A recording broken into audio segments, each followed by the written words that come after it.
సుమన్ టీవీలో మీ business promotions కోసం ఈ కింది నెంబర్ను సంప్రదించగలరు.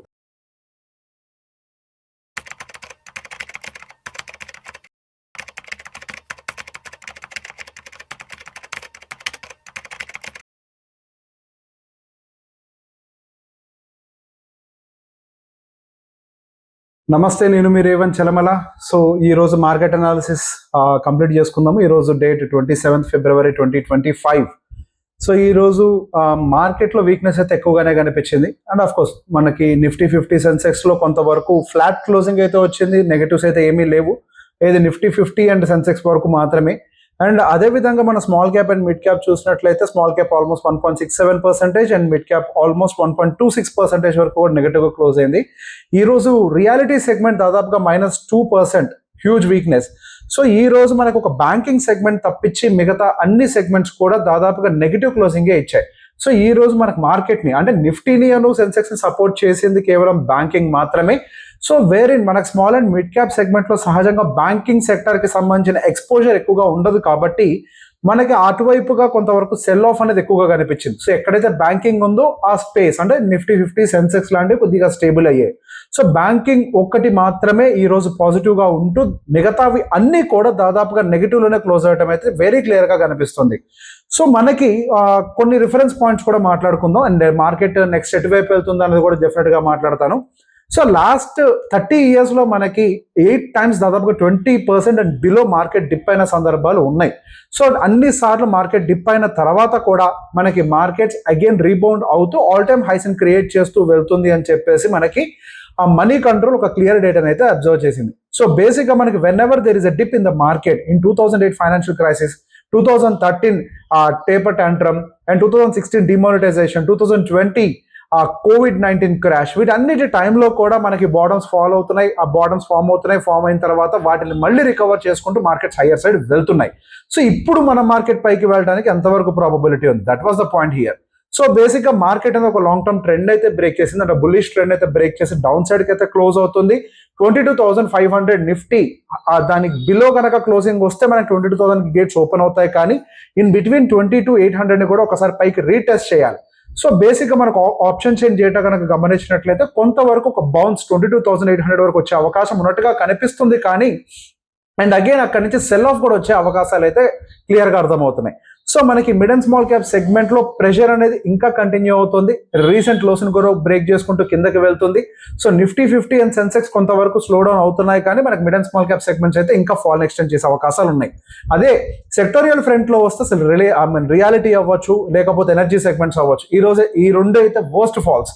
దాదాపుగా మనకి వాటి యొక్క 52 వీక్ హై నుంచి 30% ప్లస్ ఆ యొక్క కరెక్షన్స్ అయితే కనిపించాయి.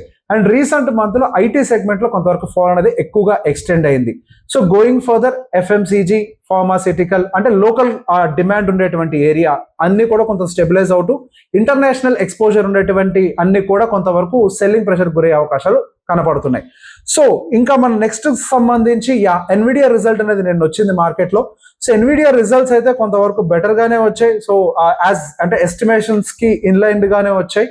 సో దాంట్లో ఎటువంటి సమస్య లేదు. కానీ వాళ్ళకు నెక్స్ట్ క్వార్టర్లో రాబోతున్నటువంటి రిజల్ట్స్ కొంతవరకు డిక్లైన్ అవ్వచ్చు. వాళ్ళు 78% growth in last time deliver చేసినట్లయితే ఈసారి 71% ఇస్తాము అని చెప్పేసి ఒక అప్రాక్సిమేట్ ఎస్టిమేట్ అయితే చూపిస్తున్నారు. దానివల్ల ఇండియన్ ఐటీలో ఇండియన్ ఏఐ సెగ్మెంట్లో కొంత ప్రెషర్, అంటే ఏఐ రిలేటెడ్ సపోర్టివ్ సెగ్మెంట్స్లో, చిప్స్ రిలేటెడ్ సెగ్మెంట్లో క్లియర్గా చెప్పాలంటే వాటిలో కొంత ప్రెషర్ అయితే కనిపించింది.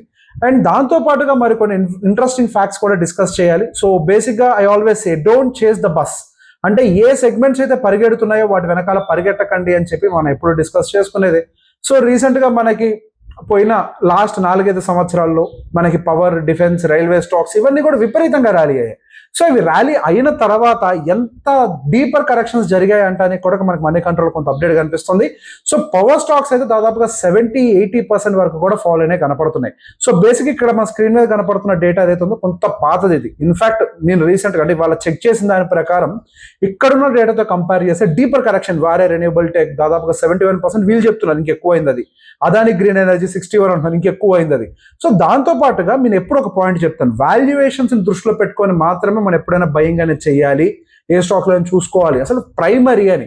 సో హై వాల్యుయేషన్స్ ఉన్నాయన్నీ కూడా ఏ విధంగా కరెక్షన్స్ గురయ్యాయో కూడా మీరు గమనించవచ్చు.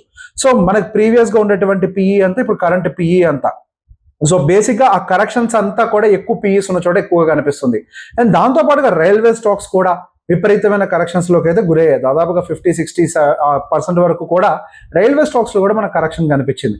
సో స్టాక్స్ పాయింట్ ఆఫ్ వ్యూలో అయితే కరెక్షన్స్ అనేవి ఏవైతే ప్రీవియస్ గా ఒక యుఫోరియాని క్రియేట్ చేసే ఈ సెగ్మెంట్స్ బాగుంటాయని, అవన్నీ కూడా టూ మచ్ ఆఫ్ సెల్లింగ్ అయితే ట్రిగర్ అయిపోయాయి. టూ మచ్ నాకు తెలిసి చాలా మంది రీసెంట్ ర్యాలీలో ఈ railway segment, infrastructure segment, energy segment ఇవన్నీ కూడా బాగుంటాయని చెప్పేసి చాలా కొన్నారు స్టాక్స్. అవన్నీ కూడా పర్టికులర్ గా అదాని గ్రీన్ లాంటి స్టాక్స్ చాలా కొన్నారు. అవన్నీ కూడా రీసెంట్ కరెక్షన్స్ లో విపరీతంగా హ్యాంపర్ చేయబడ్డాయి, అంటే బాగా పడిపోయాయి, విపరీతంగా ఇబ్బందులు పడ్డాయి. సో గోయింగ్ ఫర్దర్ మనకి నెక్స్ట్ ఎలా ఉంటుంది అని మాట్లాడుకునే ముందు ఈ రోజు ఒక్కసారి మనకి మార్కెట్ లో ఎక్కువ కాంట్రిబ్యూటర్స్ ఎవరు ఉన్నారు అండ్ అదే విధంగా ఆప్షన్ చైన్ డేటాను కూడా ఒకసారి చూపించే ప్రయత్నం చేస్తాను. సో ఈ రోజున్న క్లోజింగ్ ప్రకారం మనకి HDFC bank, Bajaj finance, so if you can see all అంటే మొత్తం కూడా ఫైనాన్స్ సెగ్మెంట్ యాక్చువల్గా ఈరోజు మార్కెట్ ని సపోర్ట్ చేసింది. సో కొంతవరకు సిమెంట్ అంటే UltraTech there is some news అనుకుంటా దాని రిలేటెడ్, సో అందుకు కొంతవరకు సెల్లింగ్ ప్రెషర్ లో అయితే ఉంది అది. సో బేసిక్ ఈరోజు బ్యాంకింగ్ సెగ్మెంట్ అనేది కొంతవరకు స్టెబిలిటీకి అయితే వచ్చింది. So banking segment going further మరింత స్టెబిలిటీని కూడా చూసుకునే అవకాశం అయితే కనపడుతుంది. సో ఆప్షన్ చైన్ డేటా మనం గమనించినట్లయితే 27th ఫిబ్రవరి తోటి మనకి ఫిబ్రవరి సెషన్ అనేది కంప్లీట్ అయిపోయినట్టే, ఇంకా మార్చి సెషన్ అనేది స్టార్ట్ కాబోతుంది.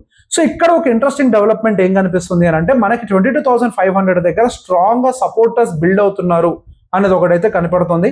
So going for the 22,000 support చేస్తారు. ఒకవేళ బ్రేక్ అయినా కానీ టూ మచ్ డీపర్ అయితే కిందకి పోనివ్వము అనే ఒక స్ట్రెంత్ అయితే మనకు క్లియర్ గా చూపిస్తున్నారు.